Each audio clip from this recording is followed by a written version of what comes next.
this magnificent building, which is an encapsulation of the character of Bradford in many ways.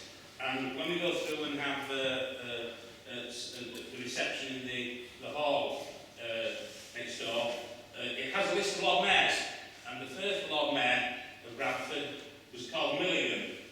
Now, those that are aficionados of names will know that Milligan's not actually a Bradford name, it's an Irish name. The first, and Mr. Milligan was an Irish Catholic by descent, and had only had the ability for his family to have the vote for about 20 years because people were debarred from voting if they were Catholic in the early part of the 19th century.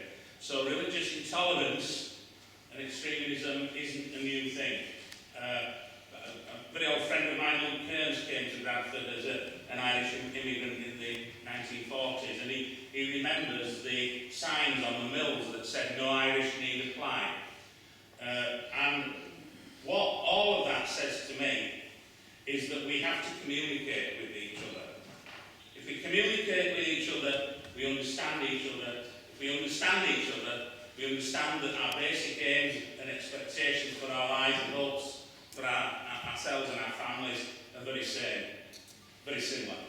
They are about handing on a better deal for our children than we had ourselves, making life better than it was when we started, and passing across the veil, having made a contribution which is positive, not negative.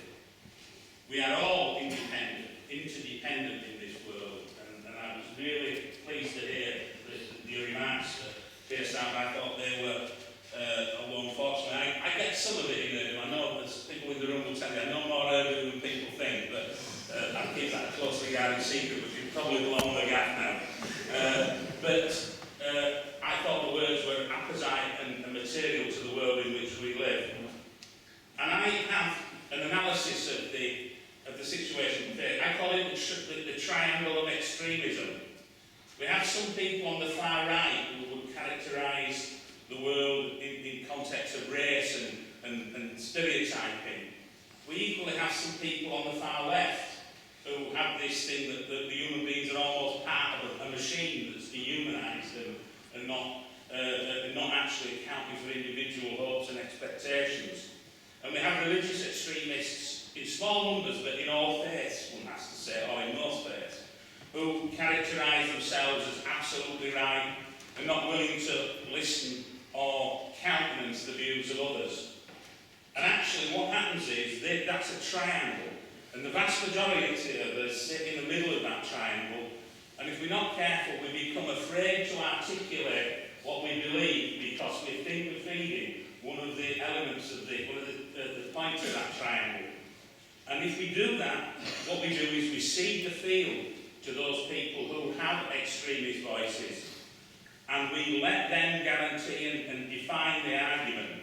And that is the worst failing of all, in my view, because extremism dehumanises people, and it leads to the killing fields of Cambodia or the Holocaust, or people that are prepared to blow people up at random. It always leads to a belief that those aren't really people. And once you let that happen, then the reality is you will have a road which leads to absolute disaster for humankind. Our obligation across the generations, in my view, is to destroy those chains of hatred, ignorance and prejudice so that we leave a better world than we than we came into. As many will know, I'm not a particularly religious person. The people that know with me in the room would probably say that's an understatement. But I have a strong view that you have to have a regard to people's faith. It is more important to them than anything else in their lives. I have a saying, I say, if you give people a choice between their country and their faith, they will always choose their faith. The reality is we have to understand each other's world systems, we have to understand each other's religious or other beliefs actually, and understand that almost all of them are lodged in a belief in basic humanity. That people are actually, if you give them half a chance, good, not bad. Believe in making the world better, not worse. And I extremely